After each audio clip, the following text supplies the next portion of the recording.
was at Kansas State University, getting an engineering degree, expecting to go back home to the farm with my dad.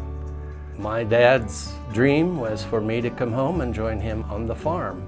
And I guess I knew that, and I didn't think of anything else other than that. But as I began to share Christ on campus, I began to see guys whose lives were changed. God began to change my desires for how I would invest my life. I knew that this was not going to go over well with family. I was the oldest of 13 cousins, all who had grown up within a few miles of one another in family farm business. So some of my relatives said, be careful. That guy, he's got off on something radical. Don't associate too close with your older cousin now. One night there, in a cold Kansas night out on the farm, my brother said, well, tell me what you learned out there. And so with the lights out, and said, you have to receive Christ to be sure that you're going to heaven. And he trusted Christ that night. A few months later, my youngest brother received Christ. Later, my mom received Christ.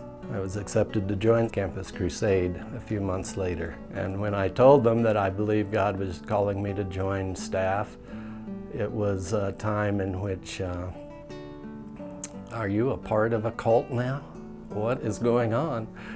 Even though my mom had received Christ, she knew I needed to follow the Lord, but it was a harder issue for my dad. And then I told him how I would be supported, and he just laughed out loud. You'll be home in 6 weeks if that's how you're going to be supported.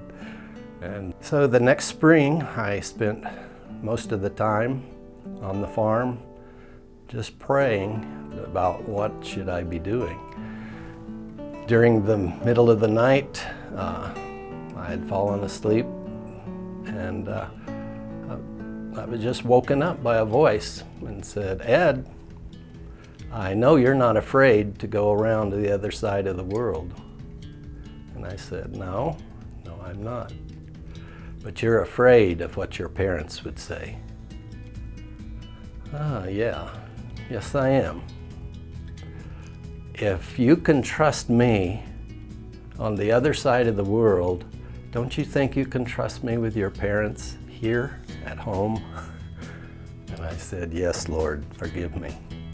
And I took my dad on support raising and speaking engagements with me, and all these men were talking, about the good work that I was doing and congratulating me and so on.